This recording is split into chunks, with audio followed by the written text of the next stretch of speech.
Good afternoon. उम्मीद करता हूँ सब अच्छे होंगे, घर पे होंगे, सुरक्षित होंगे।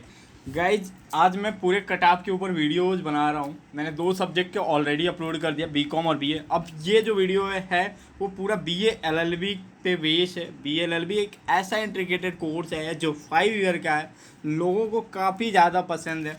लोग पहले ही 12th के बाद ही अपना कैरियर इसी में सोच लें। चलो बिना टाइम बर्बाद किए बताता हूँ कि 2017 से लेकर 2021 तक आखिर एलयू ने क्या किया था और एलयू में बी एलएलबी का क्या कट ऑफ जाने वाला है 2021 में और कितने रैंक वालों का एडमिशन मिल ही जाएगा।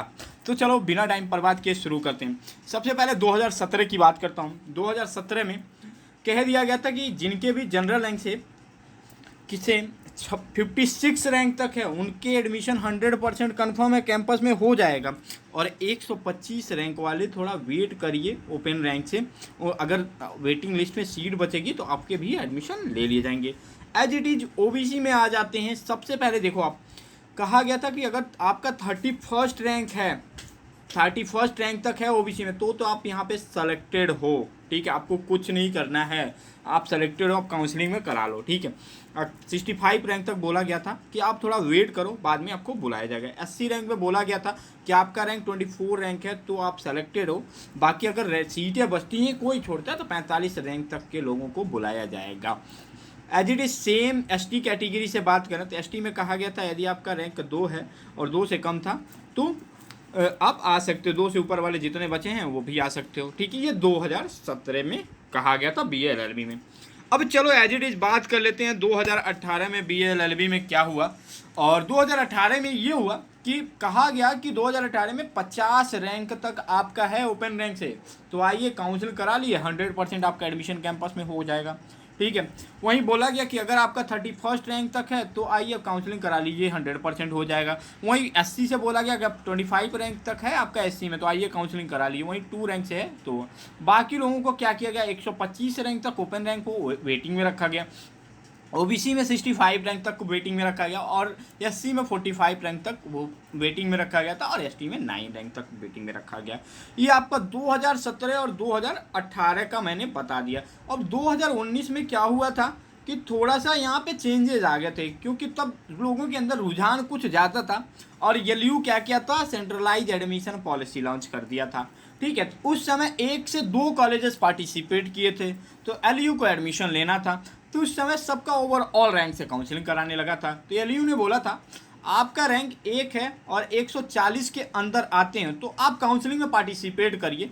लेकिन यहाँ पे एडमिशन किसका हुआ भैया, तो मैं ही यहाँ सामने ही था, मतलब 2019 में मैं सब कुछ देख रहा था। तो वहाँ पे केवल 90 रैंक तक के एडमिशन कैंपस में हो पाए थे, बाकी लोगों को अफिलिएटेड कॉलेज का रास्ता देखना पड़ा था। वहीं ओबीसी में 1 रैंक से लेकर 75 रैंक तक का बुलाया गया था, लेकिन यहाँ पे सिर्फ अप टू 45 रैंक तक के ही एडमिशन हुए थे, बाकी लोगों को अफिलिएटेड कॉलेज का रास्ता दिखा दिया गया था। वहीं 80 रैंक से 1 रैंक से लेके 30 रैंक तक के लोगों के अंदर तक के एडमिशन हुए थे, बाकी लोगों को अफिलिएटेड कॉलेज का। एसटी रैंक से 1 था, बाकी जो बच्चे कुछ थे वो थे। अब जा रहा हूँ मैं यहाँ पे सेकेंड बात करने 2021 में क्या हुआ था, और एक खुशखबरी भी दे देता हूँ आपको। पहले क्या होता था कि एलयू में ये होता था कि 120 सीटें ही एलएलबी की थी, लेकिन इस ईयर 2021 में 40 सीटें और बढ़ा दी गई हैं।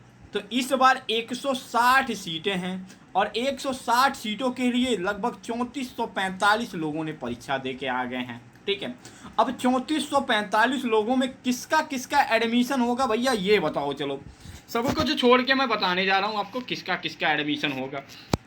तो ओपन रैंक से आपका रैंक जनरल में 1 रहेगा और 70 रैंक तक के अंदर रहेंगे तो 100% आपको एडमिशन मिलेगा। वहीं वेटिंग में कहा जाएगा कैंपस के लिए कि अगर आपका 101 रैंक तक है तो भैया प्लीज़ वेट कर लो, आपके भी चांसेस होंगे। भैया आप वहाँ पे ज़्यादा बता रहे थे हमें, क्योंकि भाई यहाँ पे 160 सीटें हो गई ना, यहाँ पे 40 सीटें बढ़ गई हैं, तो यहाँ पे कुछ तो जनरल, कुछ या ओबीसी, कुछ तो एसटी को जाएगा ना। और वहीं अफिलिएटेड कॉलेज वाले भी अब पार्टिसिपेट करने लगे, 4-5 कॉलेजेस पार्टिसिपेट कर दिए हैं।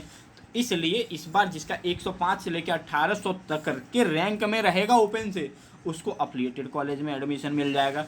ईडब्ल्यूएस कोटा आ गया भैया 2021 में, तो उसमें क्या होगा, 1 से लेकर 7 रैंक तक के अंदर वालों ईडब्ल्यूएस में जो भी होंगे उनका एडमिशन हो जाएगा। वहीं डिफेंस वालों का 1 से लेकर 3 रैंक तक एडमिशन होगा, डीपी में 1 से लेकर 2 लाख, टोटल 160 सीटें हैं और ओपन रैंक से ये रहा। अब भैया ओबीसी का भी पट्टा खोल दो, ओबीसी का भी बता दो ओबीसी में क्या है। देखो ओबीसी में मैं साफ साफ लिख के दे दे रहा हूँ, 1 से लेकर 45 रैंक तक के अंदर होगा तुम्हारा रैंक ओबीसी रैंक से, तो तुमको कैंपस में एडमिशन मिल जाएगा। 85 रैंक तक तुमको चांसेस है, वेटिंग में रहोगे एडमिशन तुम्हारा होगा। तो 85 रैंक तक वाले घबराना ना, थोड़ा धैर्य बनाए रखना, एडमिशन तुम्हारा जरूर होगा। वहीं 90 से लेकर 600 रैंक तक को आपको अफिलिएटेड कॉलेज का रास्ता देख पड़ सकता है। आपको काउंसलिंग के लिए कराया तो जाएगा, लेकिन अब टू इन लोगों के, अगर ये लोग सीट छोड़ेंगे तभी आपके मौके आ पाएंगे। वहीं 80 रैंक से 1 से लेकर 45 रैंक वाले ध्यान से सुन लो, अपनी काउंसलिंग कराने में तुम लोग का एडमिशन 100% होने वाला है कैंपस में। और 70 रैंक तक का वेट रहेगा कि 70 रैंक जिसके भी हैं वेट करें, उनके भी एडमिशन होने के चांसेस हैं। और 75 से लेकर 250 रैंक 80 रैंक से उनको बाहर के रास्ते देखने पड़ेंगे, किसी अफिलिएटेड कॉलेज के रास्ते देखने पड़ेंगे। आप बुरा मत मानिएगा, क्योंकि ये 3 साल का ट्रेंड मैंने आपको ऊपर इसीलिए दिखा दिया ताकि आपको भी कम से कम आप भी खुद से अंदाज़ा लगा पाएँ। वहीं एसटी रैंक से कहा जाएगा 1 रैंक से लेकर 6 रैंक वालों एडमिशन ले लो यहाँ, ठीक है। और 10 से ऊपर वाले 1 से 6 रैंक, और 9-10 का क्या होगा, पॉसिबिलिटीज होगा। और वहीं 11 से लेकर 20 रैंक वालों को कहा जाएगा कि बाहर का अफिलिएटेड कॉलेज का रास्ता देख लो। ये एलएलबी 5 ईयर का था, इंटीग्रेटेड कोर्स है, काफ़ी लोग इसमें रुझान लेके आ रहे हैं। आप इस वीडियो को लाइक जरूर कर दीजिएगा। जितने लोग एलएलबी करने वाले हैं, एलएलबी के लिए फॉर्म डाला था, एग्जाम दिया था, उन तक ये वीडियो जरूर शेयर करिएगा, क्योंकि ऐसा किसी यूट्यूब चैनल ने कभी बताया ही नहीं होगा जिस हिसाब से मैंने आपको बता दिया। Thank you so much.